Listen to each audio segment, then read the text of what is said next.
ఏ రాష్ట్రంలో జరగని అభివృద్ధిని తెలంగాణలో మాజీ సీఎం కేసీఆర్ చేసి చూపారని బీఆర్ఎస్ ఖమ్మం ఎంపీ అభ్యర్థి నామా నాగేశ్వరరావు అన్నారు. ముదిగొండలో ఆయన ఎన్నికల ప్రచారం నిర్వహించారు. ఈ ప్రచారంలో నామాతో పాటు ఎమ్మెల్సీ తాతా మధు పాల్గొన్నారు. ఎన్నికలలో ఇచ్చిన హామీలను నెరవేర్చకుండా ప్రజల్ని కాంగ్రెస్ మోసం చేసిందని నామా నాగేశ్వరరావు అన్నారు.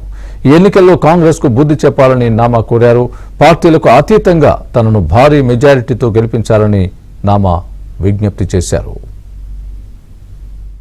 అధ్యక్షులు గౌరవనీయులు ఉమ్మడి ఖమ్మం జిల్లా ఉంటే స్థానిక అభ్యర్థికి ఎందుకు వచ్చి మీరు సీట్ ఇవ్వలేదని అడుగుతున్నారు. సమాధానం చెప్పాల్సిన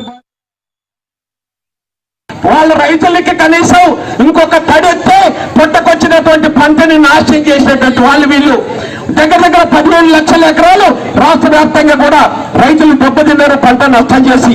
అందుకనే బోనస్ సంగతి దేవుడెరుగు కనీసం పంటని కాపాడలేనటువంటి అసమర్థ ప్రభుత్వం ఈ ప్రభుత్వం. అందుకోసం రైతాంగం మొత్తం కూడా ఎదురు తిరగాల్సిన అవసరం ఉన్నది. రైతులు వ్యతిరేకంగా రైతు వ్యతిరేక ప్రభుత్వం ఇప్పుడున్నటువంటి ప్రభుత్వం.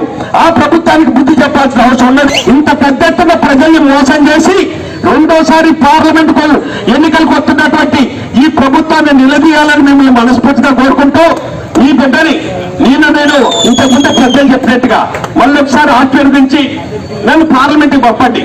పార్లమెంట్ లో రైతు సమస్యల మీద, బడుగు బలహీన సమస్యల మీద, మనకి కేంద్రం నుంచి రావాల్సినటువంటి ప్రాజెక్టుల మీద, మన కేంద్రం నుంచి రావాల్సిన డబ్బుల మీద, అన్నిటి మీద కూడా 5 సంవత్సరాలు పోరాడి మీ గొంతుకగా పార్లమెంట్ 5 సంవత్సరాలు పోరాడా. మళ్ళా నేను మీ గొంతుకై, ఖమ్మం జిల్లా ప్రజల గొంతుకై, తెలంగాణ ప్రజల గొంతుకై మళ్ళా పార్లమెంట్ లో నేను మాట్లాడాలంటే మీరందరూ కూడా ఆశీర్వదించాలా. మీరందరూ కూడా ఆశీర్వదించి నా గుర్తు కారు గుర్తు మీద ఓటేయండి. 1వ నెంబరు ఇంతకుముందు పెద్ద చెప్పినట్టుగా అన్నిట్లో మనం నెంబర్ 1గానే ఉన్నాం, ఇందులో నెంబర్ 1గానే ఉన్నాం.